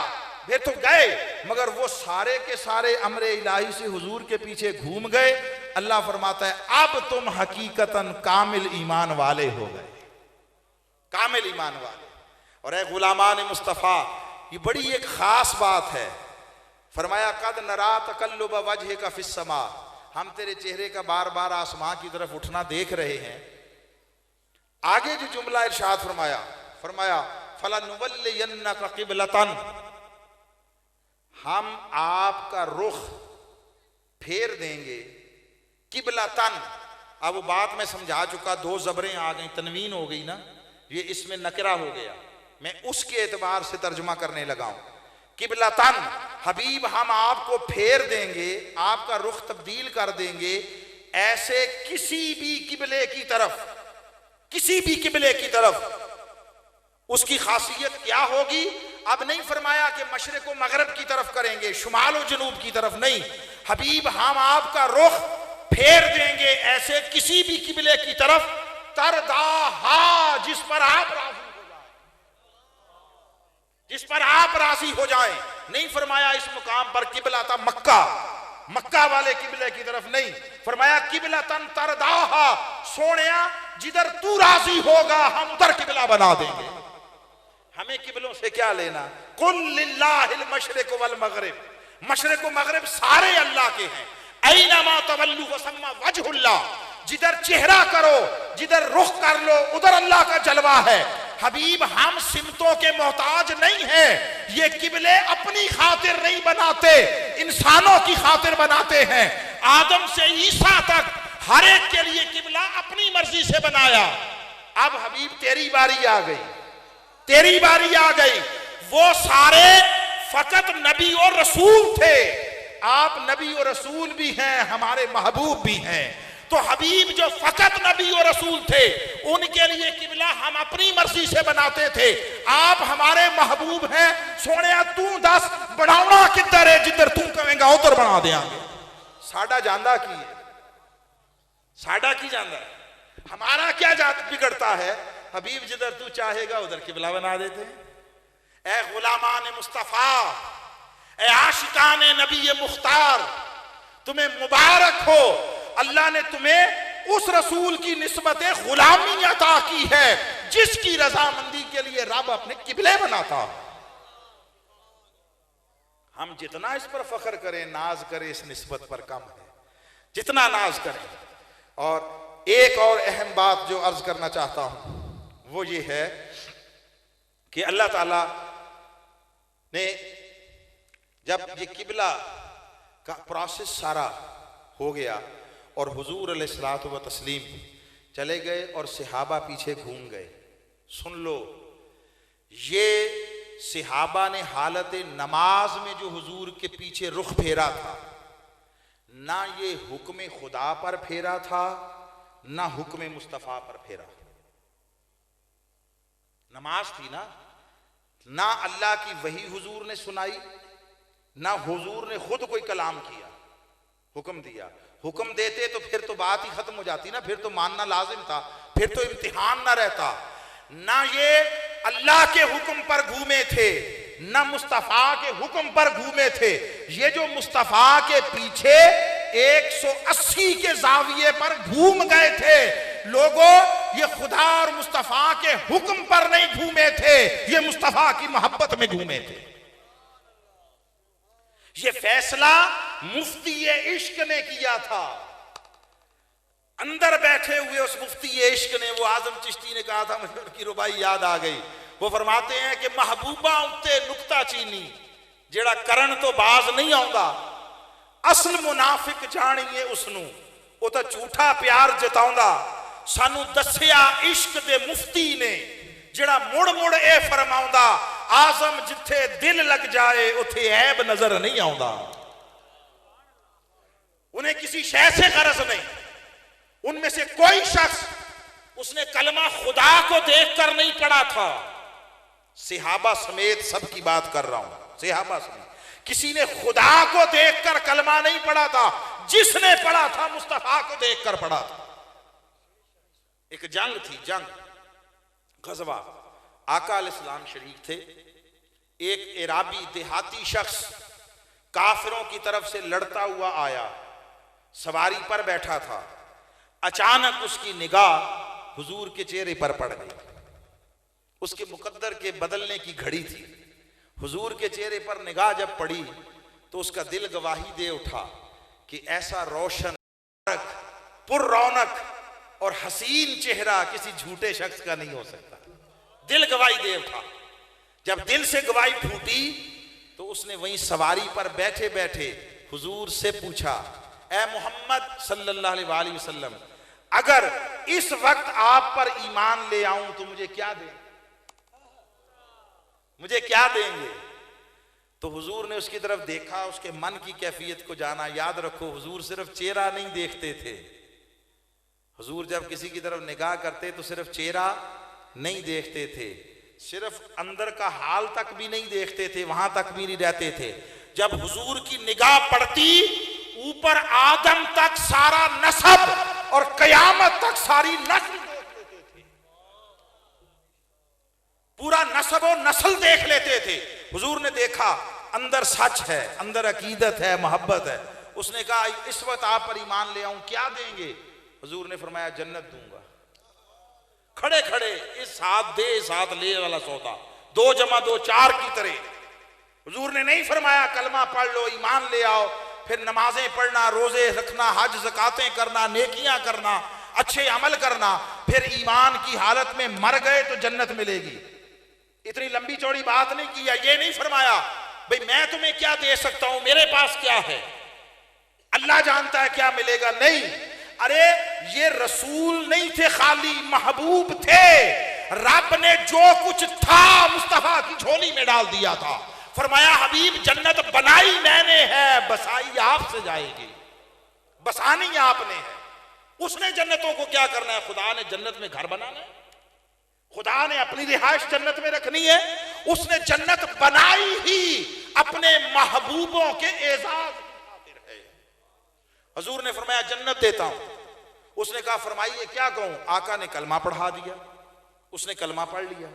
जब कलमा पढ़ लिया तो दिल में मोहब्बत ने जोश मारा। उसने कहा जिसका कलमा पढ़ा है उसकी कदम बोसी भी कर लूं, उसकी कदम बोसी कर लूं। आगे बढ़ा, जल्दी में जो सवारी से उतरने लगा तो जिस तरफ उतरना था वो वाला पांव रकाब में फंसा रह गया। रकाब क्या, लोहे का एक कड़ा होता है ना, कड़ा, वो चमड़े की जो काठी होती है उसके साथ लगा होता है, उसमें पांव रखना होता है। तो इस तरफ से पांव घुमाया, दायां पांव मसलन घुमाया उतरने के लिए, जो बायां खब्बा पांव था वो उसमें फंसा रह गया, निकल ना सका। तो जब निकल नहीं सका तो पांव ऊपर हो गया, सर के बल नीचे गिरा, वहीं उसकी डेथ हो गई, मौत वाकया हो गई।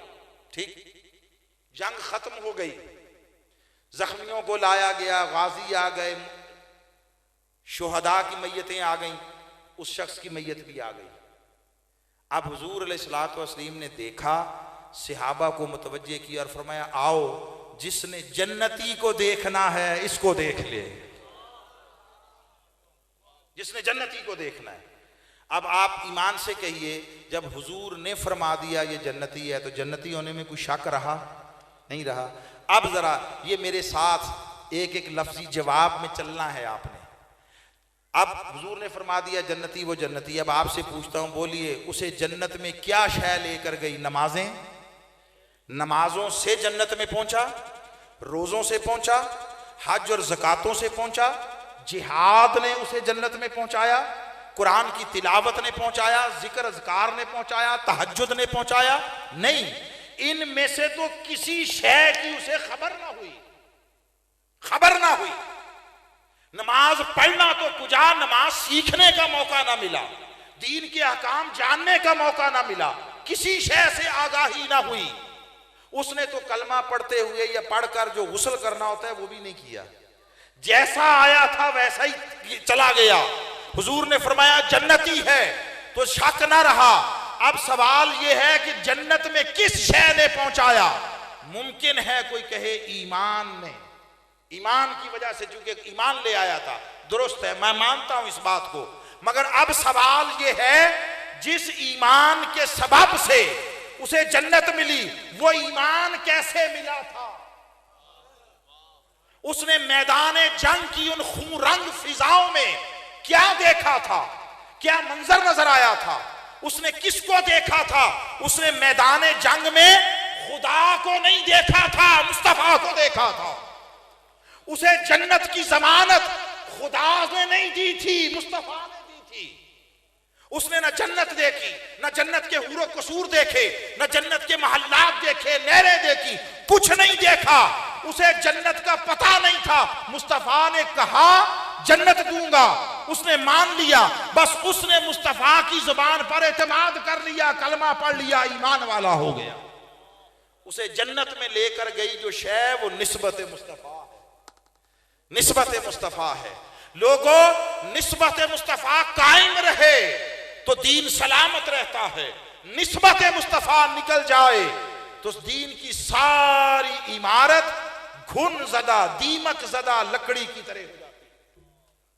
और आखिरी मरहला गुफ्तगू में जो बात कहना चाहता हूं, ये मेरी कुल जिंदगी में इस जाविया निगाह से जो कुछ पड़ा ये उसका खुलासा है।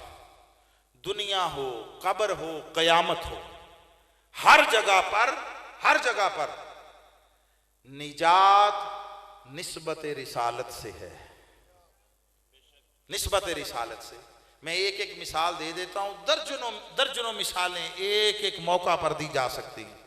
सुन लें, दुनिया में यही ज़ाब्ता उसने बयान फरमा दिया, मैं युतेर रसूल फ़क़द अता अल्लाह, जो इस रसूल की इताअत कर। हम ध्यान खुदा पर लगाना चाहते थे, अल्लाह ने ज़ाब्ता बयान किया, फरमाया जो मुझ पर ध्यान लगाना चाहता है ध्यान मुस्तफ़ा पर कर ले। ज़ात मुस्तफ़ा एक आईना है, एक आईना है। जो इस आईने के सामने सलीके से बैठे उसे आईना ज़ात मुस्तफ़ा में जलवा खुदा नजर आता है। मैंने कहा सलीके से, ठीक। अगर आईने के सामने दू बदू सामने इस तरह खड़ा हुआ जाए तो अपनी शक्ल नजर आती है। ऐसे ही है ना, आप नहा लिए, गुस्ल कर लिया, आपने कोई कंघी करनी है तो आईने के बिल्कुल सामने खड़े होते हैं, आईना आपकी शक्ल दिखाता है, आपकी। ये जो दू बदू खड़े होना है, आमने सामने आंखों में आंखें डाल के, ये अदब से गिरी हुई शय। अब तो माहौल कम रहा। मैं चंद दिन पहले भी घर में बात कर रहा था कि हम खुद बाल बच्चेदार हो गए थे, मगर हमारी कभी जुर्रत नहीं थी कि हम अपने बड़ों और माँ बाप की आंखों में आंखें डालकर बात कर सकें। ऐसे गुस्से में ना देखें, वैसे भी बैठे हों तो आंखों में आंखें डाल के बराबरी की सतह पर बैठना, ये बेअदबी जाना जाता था। अब तो वो कम हो गया ना अदब का माहौल। जो जो मादियत आ रही है, मशीनों की हुकूमत आ रही है, इंडस्ट्रियलाइजेशन हो रही है, वो जरा जज्बे कम हो रहे हैं। मगर आमने सामने इस तरह बराबरी की सतह पर बैठना ये बेअदबी है, और बड़े के सामने नीचा होकर झुककर बैठना ये अदब है, ये अदब है। और बारगाहे मुस्तफा से बड़ा दुनिया में मुकाम अदब कोई नहीं है, मुकाम अदब कोई नहीं। अब जो मुस्तफा के सामने नीचे होकर झुक कर बैठे, झुक कर, तो सुनिए सिचुएशन ये बनती है। एक मिसाल दे रहा हूं, ये ज़ात मुस्तफा का आईना है। बंदा इधर बैठेगा, जब इस जाविये से निगाह जाएगी तो मंजर उधर वाला नजर आएगा, मंजर उधर वाला। तो ज़ात मुस्तफा के सामने नीचे होकर अदब के जाविये पर बैठकर, अदब के जाविये पर मोहब्बत की निगाह से देखो तो ज़ात मुस्तफा के आईने में जलवा खुदा नजर आता। अल्लाह कहते हैं मेरे जलवों को देखना चाहते हो तो अदब की जगह पे बैठकर मोहब्बत से मुस्तफा की तरफ देखो।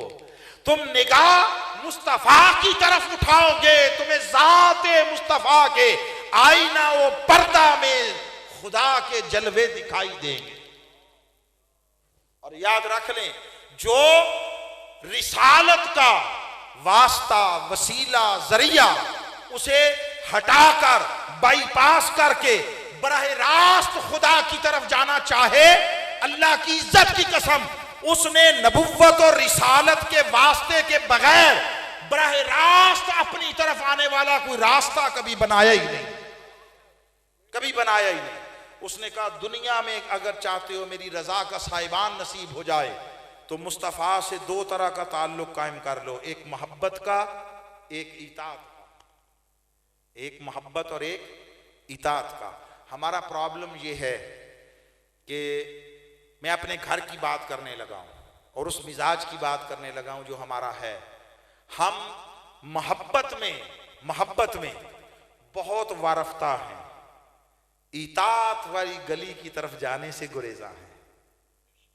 मोहब्बत का शहर हमने बसाया है मगर उसमें इताअत वाली गली रखी ही नहीं है। हम ये चाहते हैं कि हम साल 6 महीने में एक दफा ये मजलिस करके, महफिल करके, बस ये हमारी मोहब्बत की तस्कीन हो गई। इताअत वाली साइड पे जाना गवारा नहीं करते। और कुछ लोग वो मोहब्बत की तरफ नहीं आते, इताअत की बात करते हैं, ऐसा है ना। कुछ लोग उन्होंने मोहब्बत को थामा, इताअत को गैर जरूरी जाना, कुछ ने इताअत को थामा, मोहब्बत को गैर जरूरी जाना। सो दोनों की कोशिश और मेहनत नतीजा नहीं पैदा कर रही। ये जो ईमान का परिंदा है इसके दो पर थे, एक पर मोहब्बत का था, एक पर इताअत का था।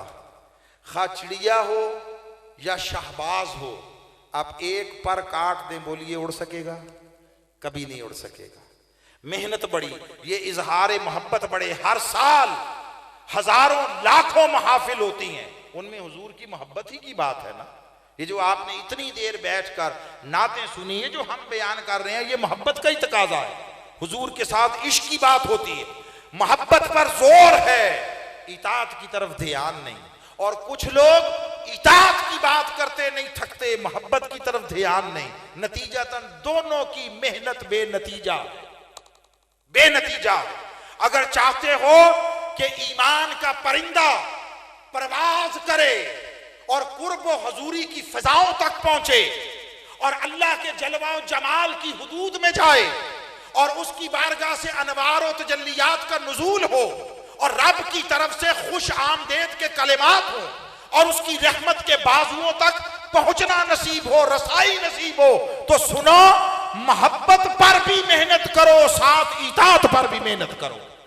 तुम्हें कोई देखे तो तुम्हारे अंग अंग से मोहब्बत के चश्मे फूटे और तुम्हारे साथ कोई मामला करे तो उसे सीरत मुस्तफा का फैज नजर आए। क्लोजिंग रिमार्क्स की तरफ जा रहा हूं। ताजदारे कायनात सल्लल्लाहु अलैहि वसल्लम को जब दुनिया में मबूस किया, अल्लाह ने 40 साल तक ऐलान नबुव्वत नहीं करवाया। सब जानते हैं ना, 63 बरस कुल उम्र मुबारक ज़ाहरी, 40 साल ऐलान नहीं करवाया। ये तकरीबन 2/3 हिस्सा बन जाता है, 2/3 हिस्सा। सारी तकरीर भूल जाए, एक जुमला अगर हो सके तो याद रखना। उसने फरमाया 40 साल तक हबीब बताना नहीं मैं कौन हूं, दिखाना है मैं कैसा हूं। बताना नहीं है मैं कौन हूं, दिखाना है मैं कैसा हूं। इन 40 सालों में मुस्तफा के सफर व हजर लोगों ने देखे, सुकूत व कलाम देखे, कयाम व हराम देखे, हुजूर के मामलात देखे, तिजारतें देखी। इन 40 सालों में ज़ाहरी इबादत नहीं थी, न नमाज, न रोजा, न हज, न ज़कात। मामलात थे, मुआशरती जिंदगी थी, लोगों के साथ तर्ज अमल था, हुस्न सुलूक था, ये सब कुछ था। 40 साल जब लोगों ने देखा, उसके नतीजे में लोगों की जुबान पर कुछ लफ्ज आए। मैं जो दूसरा जुमला कहना चाह रहा हूं, इन 40 सालों के नतीजे में मुस्तफा का जो पहला तारुफ था मुआशरे में, वो नबुव्वत और रिसालत नहीं थी, वो सदाकत व अमानत थी। सदाकत व अमानत। जो मुस्तफा से मोहब्बत करता है उसकी जुबान से झूठ ना निकले। जो मुस्तफा से मोहब्बत करता है वो अमानत में खयानत ना करे। जो मुस्तफा से मोहब्बत करता है वो नाप तोल में कमी ना करे। जो मुस्तफा से मोहब्बत करता है वो सौदे में मिलावट ना करे, चोरी ना करे, दजलो फरेब ना करे, धोखा ना दे, किसी का हक ना मारे, बदजुबानी ना करे, बदकलामी ना करे, बदअहदी ना करे, लोगों के लिए उसके वजूद से तकलीफ ना पहुंचे, जब पहुंचे नफा पहुंचे। हुस्ने अखलाक का पैकर हो, हुस्ने किरदार का पैकर हो, लोगों की खिदमत करे, इंसानियत को साथ मोहब्बत करे। जिसके अंग अंग से ये 40 साल नजर आए, उसका ईमान मोहब्बत में भी कामिल होगा, इताअत में भी कामिल। हमने उन 40 सालों को काट कर फेंक दिया। 40 साल पास नहीं रहे, 23 साल को लिया और उसमें जो आखिरी बात बड़ी अहम करने लगा, बड़ी अहम, हमारा सारा जोर दीनदारी के लिए 2 चीजों पर है। अब मुझे नहीं मालूम इस बात के बाद कितने लोग कोई थोड़ी बहुत भी मेरे लिए दिल में जगह रखेंगे या नहीं, मगर जो हक बात है वो कहूंगा। हजार खौफ हो लेकिन जुबां हो दिल की रफीक, यही रहा है अजल से कलंदरों का तरीक। हमारा सारा जोर दीनदारी के एतबार से 2 चीजों पर है, एक हुलिये पर और एक रस्म रिवाज पर। हुलियों और रस्मों में दीन समझा है। मसलन जो दाढ़ी रख ले वो बगैर दाढ़ी वाले के मुकाबले में ज्यादा दीनदार जाना जाता है। ऐसा ही है ना, दाढ़ी दीनदारी की अलामत और बगैर दाढ़ी के जो है उसको जरा कम दीनदार समझ लिया, ठीक। फिर एक शख्स ने हर वक्त टोपी पहनी, जो टोपी नहीं पहनता उसके मुकाबले में ज्यादा दीनदार, ठीक। एक आदमी वो पैंट शर्ट और टी शर्ट पहनता है, एक ने हर वक्त शलवार कमीज या और उसमें भी कोई खास हुलिया वज़ाकता लिबास की कोई खास साख्त, समझ रहे हैं मेरी बात, वो अपना ली तो हमने समझा ये ज्यादा दीनदार है, ये ज्यादा दीनदार है। फिर वो मस्जिद में बाकायदगी से नमाज पढ़ने लगा और ज्यादा दीनदार हो गया। अब वो तहज्जुद पढ़ने लगा, दीनदारी और ऊंची हो गई। अब वो हर वक्त तस्बीह घुमाने लगा, दीनदारी का ग्राफ और ऊंचा हो गया।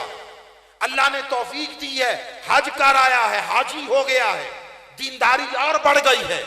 अब हर साल 2-4 उम्रे कर आता है, दीनदारी और ज्यादा पुख्ता हो गई है। जिक्र अज़कार करने लगा है, महाफिल में आने जाने लगा है, महाफिल मुनक्किद करने लगा है, हर वक्त जुबान पर तस्बीह जारी है। दीनदारी का पूरा जितना हाईएस्ट लेवल है हमारे निगाह में मुकम्मल हो गया। ऐसा ही है, वो दुकान पे बैठता है तो कैसा है, ये दीनदारी ना रही, ये दीनदारी ना रही। वो मुलाजमत करता है, हलाल कमाता है या हराम कमाता है, सौदा बेचता है तो मिलावट करता है या खालिश देता है, कोई अमानत दे जाए तो उसकी हिफाजत करके वापस पलटा देता है या खयानत करता है, किसी का जाती ऐब देखे छुपा लेता है या सारे जमाने को बताता है, जिस गली से गुजर जाए लोगों के लिए राहत का सामान करता है या लोगों के लिए अजियत का बायस बनता है। ये चीजें दीनदारी का हिस्सा नहीं रहा, हिस्सा नहीं रहा। मिलावट शुदा माल बेच बेच कर हर साल हज कर आते हैं, हर साल हज कर आते हैं, स्मगलिंग कर करके, स्मगलिंग कर करके फिर उसमें से 2-4 लाख रुपए किसी महफिल या किसी मस्जिद या किसी खानका को देकर जन्नत के ठेकेदार बन जाते हैं। मक्का मदीना में जाकर लंगर जारी कर देते हैं, फलां हाजी साहब हैं, फलां हाजी साहब फलां इंडस्ट्री के मालिक हैं, पूरा रमजान लंगर जारी रहता है। अपने मुलाजमीन खा 3 टाइम के खाने को तरसते हो, यहां लोगों का खून नचोड़ के ले जाकर मक्के मदीने में लंगर जारी करते हैं। मक्के मदीने का लंगर कौन खाता है? तुम्हारे जारी किए हुए लंगर, अल्लाह रसूल के लंगरों की बात नहीं कर रहा, तुम्हारे जारी किए हुए लंगर कौन खाता है? साहिब हैसियत खाता है। मैं जाता हूं तो मैं खा लेता हूं, आप जाते हैं आप खा लेते हैं, आप खाते पीते हैं, जरूरतें पूरी करने के बाद इतने बचे हैं तो उम्रे पे गए हैं, खैरात मांग कर तो नहीं गए, भूखा नंगा आदमी तो नहीं गया। इसलिए अल्लाह ने तुम पर उम्रा फर्ज नहीं किया है। हज एक मर्तबा साहिब इस्तिताअत पर सारी जिंदगी में फर्ज किया। ये जो हर साल हज उम्रों पे भागे जाते हो, दाएं बाएं अड़ोस पड़ोस में देखो, रिश्तेदारों में देखो, गली मोहल्ले में देखो, इर्द गिर्द देखो, कितने लोग भूख और फाके से मर रहे हैं, कितने फाकों से मर रहे हैं, कितने मरीज 4 टके की दवाई ना होने के बायस मौत के मुंह में जा रहे हैं, कितने बच्चों का मुस्तकबिल तालीम के अखराजात न होने के बायस बर्बाद हो रहा है। वहां जाके खुदा को क्या ढूंढते हो? खुदा तुम्हारे इर्द गिर्द गली कूचों में खुदा जाने किस किस रूप में बैठा है, किस किस रूप में बैठा है। मुफ्ती आजम सूडान ने एक जुमले का खुतबा जुमा दिया, एक जुमला, कुल खुतबा जुमा एक जुमला। क्या? मिंबर पर आए, उन्होंने कहा लोगों, एक भूखे शख्स को खाना खिलाना 1000 मस्जिदें बनाने से बेहतर है। वमा अलैना इल्लल बलाग, उठो नमाज पढ़ो। ये एक जुमला पूरी सदी का बेहतरीन जुमला था। लोग भूख से मर रहे हों और तुम उनका खून भी नचोड़ो, अपने मजदूर का, अपने मुलाजमीन का खून नचोड़ो और फिर जाकर हज उम्रे करो और वहां लंगर जारी करो। क्या मिलावट करो, बेईमानी करो। हुजूर ने फरमाया मन गश्शा फलैसा मिन्ना, जिसने मिलावट की हम में से नहीं है। मैं माफी चाहता हूं, तुम चाहे 100 महफिलें करो, तुम चाहे उर्सों पे जाओ, तबलीगों पे जाओ, जियारात पे जाओ, जो मर्जी करते रहो। अगर लोगों के साथ धोखा करते हो, बेईमानी मिलावट करते हो, तो सुनो, काबे के चक्कर लगाने से अल्लाह के बंदों को दिए हुए चक्कर माफ नहीं होते। जरूरतमंद की जरूरत पूरी करके देखो। और मेरी पूरी जिंदगी का जो हासिल कलाम जुमला है, ये अल्लाह ने अता किया किसी एक मजलिस में। मैं अपनी सारी जिंदगी का निचोड़ जा रहा हूं आपको। सुनो, अगर नमाजें पढ़ने, जिक्र करने, तस्बीह करने, तहज्जुद करने और रात के पिछले पहर रोने और आंसू बहाने से भी बात ना बने, कभी होता है ना ऐसा? अगर ये सारा कुछ करने, सारा दिन तस्बीह, रातों को नफल तहज्जुद के लिए उठे, रो रो के अल्लाह की बारगाह में अपनी मंशा, अपना मकसूद बयान किया, दुआएं की, और रात अकेले बैठकर तन्हाई में पिछले पहर तहज्जुद के वक्त आंसू बहाने से भी अगर बात न बने, तो मैं तुम्हें मास्टर की दे रहा हूं। अपने आंसू बहाने से अगर बात न बने तो उसके बंदों के आंसू पूछना शुरू कर दो। किसी भूखे को साथ बिठाकर इज्जत से खाना खिला कर देखो। इज्जत, तुम काहे की इज्जतें लिए फिरते हो? अगर किसी को देते भी हो 2 टके तो ऐसे हिकारत के साथ, किसी को रोटी देते भी हो तो घर के सबसे पुराने आलूदा टूटे हुए बर्तन में दहलीज के बाहर बिठाकर। तुम उसके मुकाबले में जितनी तुम्हारी इज्जत है, तुम्हारे मुकाबले में जितनी अल्लाह की इज्जत है, उससे ज्यादा इज्जत वाले हो। वो तुम्हें इज्जत के साथ चारपाई पे, कुर्सी पे, घर में एहतराम के साथ बिठाकर रिस्क पहुंचा रहा है ना, तुम उसके बंदों के साथ उस तरह का इज्जत वाला आबरूमंदाना सलूक क्यों नहीं करते हो? लोगों, अगर चाहते हो लज्जत आ जाए इबादत में, नमाज में कैफ आ जाए, सजदों में सुरूर आ जाए, बंदगी का नूर आ जाए, तो लोगों के दुख दर्द बांटना शुरू करो। ये वो शय थी कि जिसने हजरत उमर हो, हजरत मौला अली शेर खुदा हो, रातों को मुसल्ले छुड़ाकर, बिस्तर छुड़ाकर गलियों में ये शय घुमाती थी। सो आओ, लोगों के लिए राहत का बायस बनो। अपने बच्चों को, अपनी औलादों को, अपनी नस्लों को दर्द दिल सिखाओ। दर्द दिल, वो किसी घर का दरवाजा नॉक हुआ, छोटी बच्ची बाहर गई तो वापस आई तो माँ ने पूछा कौन है? उसने कहा अम्मी वो कूड़े वाला आया, यानी जो कूड़ा उठाने आता है। तो माँ ने एक जुमले में तरबियत की, फरमाया नहीं बेटे, वो कूड़े वाला नहीं है, कूड़े वाले तो हम हैं, वो तो सफाई वाला है। वो जो हमारा कूड़ा उठा के लेके जाएगा वो तो सफाई वाला ना, कूड़े तो वाले तो हम हैं, कूड़ा तो हमने डाला है, गंद तो हमने डाला है। अपने बच्चों की अच्छी तरबियत कर लो, इन्हें अपने मुंह का नवाला किसी के मुंह में डालना सिखाओ। ये तरीके अहले बैत है, ये सुन्नत मौला अली शेर खुदा है। 3 दिन आपको याद है ना, वाकया नहीं बयान कर रहा, 3 दिन रेगुलर जब रोजा रखा, पहले दिन किसी ने दरवाजा खटखटाया, सारे दिन की मजदूरी से कमाई करके जो खाना आया था उन्होंने और हजरत सैयदा आलम ने आंखों में देखा, सारा उठा कर दे दिया। किसी भूखे को खाना खिलाकर इस हाल में कि खुद फाका करो, फिर देखो लज्जत क्या है, फिर इबादत का मजा देखो। दीन झगड़ा नहीं है, दीन फसाद नहीं है, दीन फतवा नहीं है जो मौलवी ने बना दिया है। एक दूसरे पर कुफर के फतवे, दीन से खारिज करना और निकालना और दोजख में पहुंचाना और जन्नत से महरूम कर देना, जो मौलवी का धंधा है। और हर तरफ के मैं माजरत खा हूँ, निस्बतों के दरमियान आपस में जंग छेड़ी हुई है। ये फलां वाले हैं, ये फलां वाले, ये तौहीद वाले हैं, ये रिसालत वाले हैं, ये अहले बैत वाले हैं, ये सिहाबा वाले हैं। ऐसा है या नहीं है? खुदा के लिए इस अजाब से अपने आप को बाहर निकालो। अल्लाह ने सारी निस्बतों का गुलदस्ता तुम्हें अता कर दिया है। तुम तौहीद वाले भी हो, तुम रिसालत वाले हो, तुम अहले बैत वाले हो, तुम सिहाबा वाले हो, तुम औलिया, ये 5 निस्बतें अता की हैं। इन 5 जिसको जिसमें मजा ज्यादा आता है, सारी जिंदगी बात चाहे उसी की करे।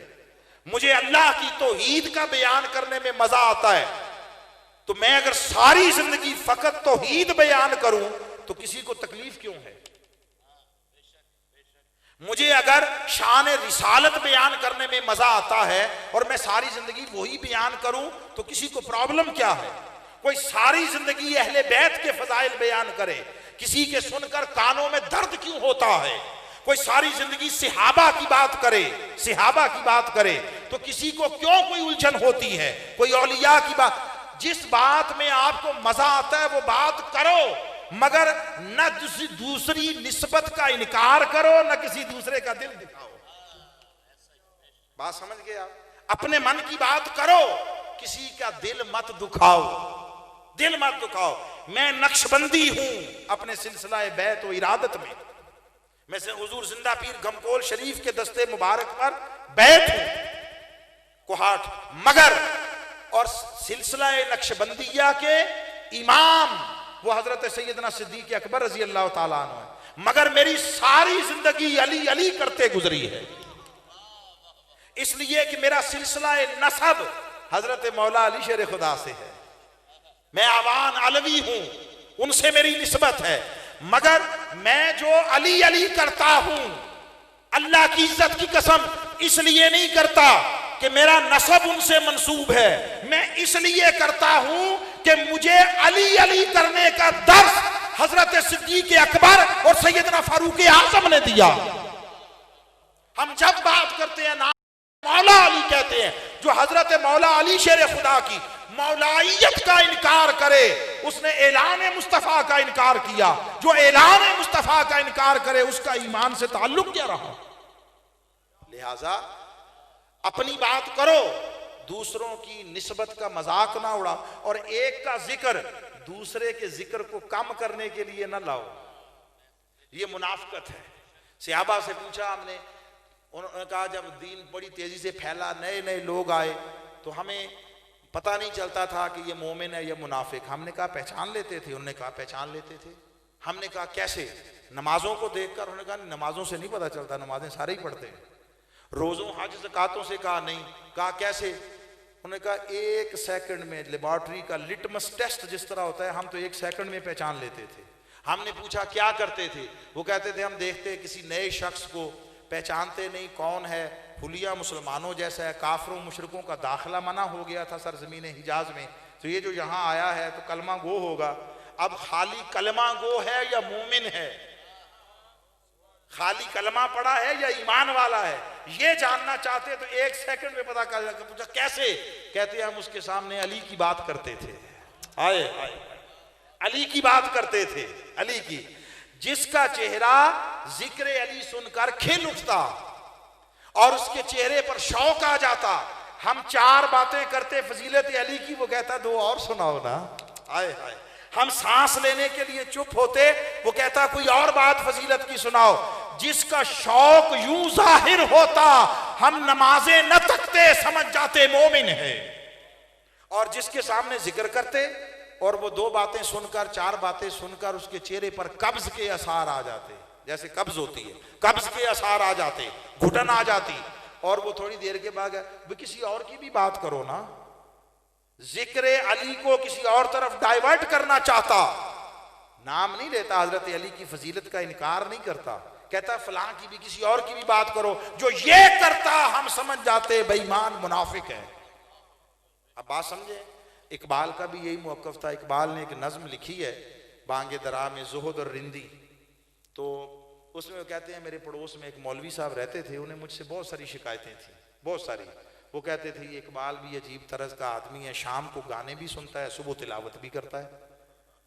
शाम को गाने भी सुन लेता है, गज़ल सुन लेता है, गाने सुन लेता है, सुबह को तिलावत भी करता है। मगर एक बात की गवाही भी देता था वो मौलवी, और वो ये थी कि है मानिंद सहर पाकीज़ा इसकी जवानी, जवानी पाकीज़ा है। मैं अपने जवानों से, बेटों से, भाइयों से कहता हूँ जवानी पाकीज़ा रखो, और जवानी पाकीज़ा नहीं रहेगी जब तक ख्याल और निगाह पाकीज़ा ना हो। अपने ख्याल को, मोमिन वो नहीं है जिसकी मजलिस अच्छी है, यहाँ तो मेरे जैसे भी अच्छी बात कर लेते हैं, 100 सुन रहे होते हैं। मोमिन वो नहीं है जिसकी मजलिस अच्छी है, मोमिन वो है जिसकी तन्हाई अच्छी है। मोमिन वो नहीं जिसका कौल अच्छा है, मोमिन वो है जिसका ख्याल अच्छा है, ख्याल अच्छा है। तो वो कहते हैं कि मौलवी साहब गवाही देते थे कि है मानिंदे सहर पाकीज़ा इसकी जवानी, जवानी बड़ी पाकीज़ा है।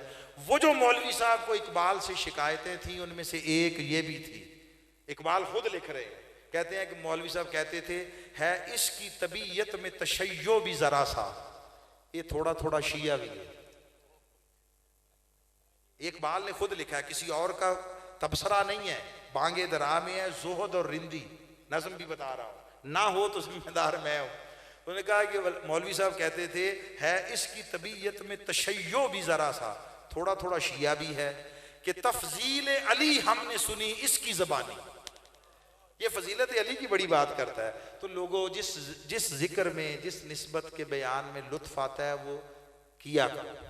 दूसरों पर तनकीद छोड़ दो, दूसरों के घर को तकना छोड़ दो, अपने घर की खबर करो। अपने घर में अंदर से परनाला बह रहा होता है, दूसरों के घरों के कतरे आप गिन रहे होते हैं कितने गिर रहे हैं, इससे निकलो। दीन मोहब्बत है, दीन इल्म है, दीन रवादारी है, दीन खिदमत है, दीन अखलाक है, प्यार है।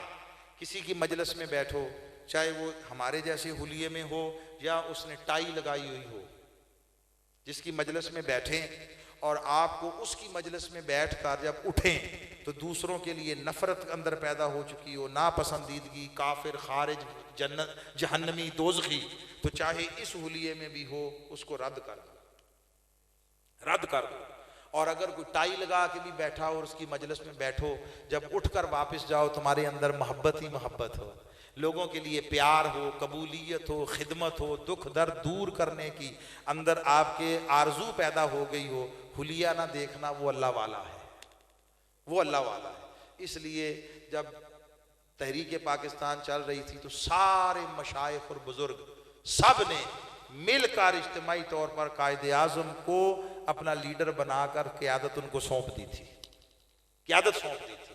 इसलिए कि उनकी बात में सबको नजर आ रहा था कि दोनों चीजें हैं, मोहब्बत भी है और जो तकाजे हैं उनको पूरा करने की सलाहियत भी है। वो उनके साथ उनकी ज़बान में भी बात कर सकता है और इधर अपने लोगों के लिए इखलास भी है।